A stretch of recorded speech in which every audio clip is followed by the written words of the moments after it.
Nell'ambito delle iniziative finalizzate all'attuazione delle politiche di sicurezza urbane a seguito del parere favorevole espresso dal Ministero dell'Interno, si è svolto stamani una sottoscrizione presso la Prefettura di Agrigento il patto per la sicurezza urbana denominato Licata Sicura. Presenti il sindaco di Licata Galanti, l'arcivescovo di Agrigento Damiano, il dirigente dell'ufficio scolastico Palumbo e rappresentanti provinciali delle forze dell'ordine. La decisione del prefetto Maria Rita Cocciufa è scaturita dal fatto che il comune licatese recentemente è stato interessato da diversi fatti criminosi che hanno interessato lo spaccio di droga, operazioni rivolte anche alle sevizie fatte ai minori da bande criminali, insomma un insieme di realtà che hanno fatto in modo che Licata è certamente più attenzionata dalle istituzioni e dalle forze dell'ordine al fine di garantire più sicurezza a chi vi abita in collaborazione anche con l'amministrazione comunale. A breve, tra le novità annunciate dal prefetto, la costituzione di una cabina di regia coordinata da un dirigente della prefettura, dalle forze dell'ordine, dal comandante della polizia locale di Licata, dai rappresentanti della Chiesa, dell'Arcidiocesi e dell'ufficio scolastico provinciale. Per il prefetto non solo repressione ma anche prevenzione. E la firma di questo protocollo, il patto per Licata Sicura, è la conseguenza di quel lavoro iniziato alcuni mesi fa in quella riunione di Comitato Provinciale dell'Ordine della Sicurezza Pubblica tenutosi presso il Comune di Licata. Seguito a una serie di fatti molto, molto gravi che si sono verificati in quella realtà, ma a prescindere da quei fatti gravi, la situazione di Licata è una situazione sicuramente molto complessa, sia dal punto di vista sociale, anche perché insomma, ci sono livelli di disoccupazione molto alti, nonostante si tratti di una zona anche ricca economicamente, anche per quanto riguarda i livelli di permeabilità della criminalità organizzata. Quindi abbiamo ritenuto opportuno attivare questo strumento pattizio che, se ben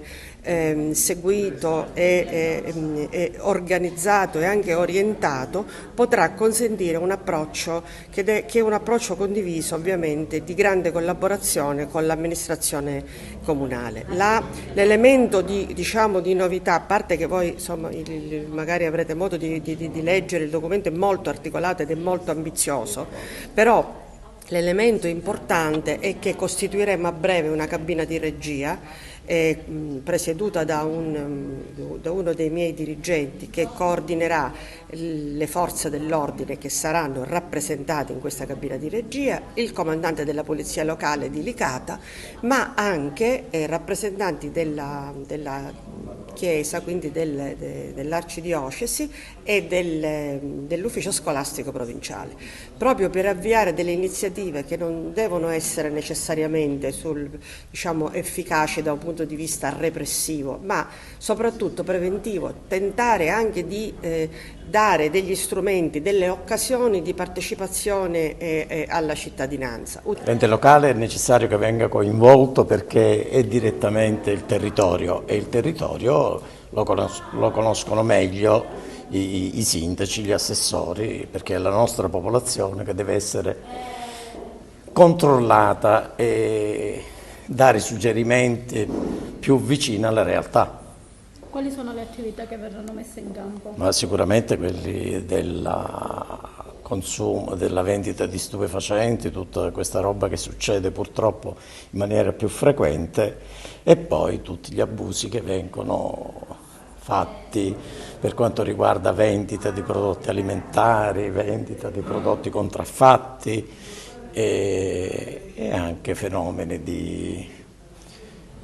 non rispetto delle regole del Covid. Ci sono tanti problemi che affliggono la nostra città ed è giusto che le autorità tutte intervengano sul territorio per cercare di redimere eventuali fenomeni di intolleranza. Ma Licata è così diversa dagli altri centri della provincia di Agrigento? Penso proprio di no, perché Licata è un comune dell'Italia e non solo della Sicilia, e credo che il problema più o meno sia presente in percentuale diversa in tutti i comuni. Papa Francesco, sin dall'inizio del suo pontificato, ha usato un'espressione che poi ha accompagnato diversi interventi. avviare processi. A me sembra che oggi si stia avviando un processo interessante, un cammino interessante. Il voler avviare processi da parte del Santo Padre ha portato e sta portando come dire, cose belle e cose critiche alla luce, ma è proprio per questo che si avviano processi, perché diventino anche un percorso, voglio usare questo termine, di purificazione delle relazioni. Ed è di questo che abbiamo bisogno, una purificazione delle relazioni per marginalizzare sempre di più le relazioni violente e far emergere quel buono che c'è in ogni uomo e in ogni donna. È un buono che a volte è smarrito, è seppellito. Credo che l'interazione di queste istituzioni presenti, da quelli che muovono dalla prevenzione a quelli che intervengono nella repressione, possa creare una situazione virtuosa in quello specifico territorio che è Licata.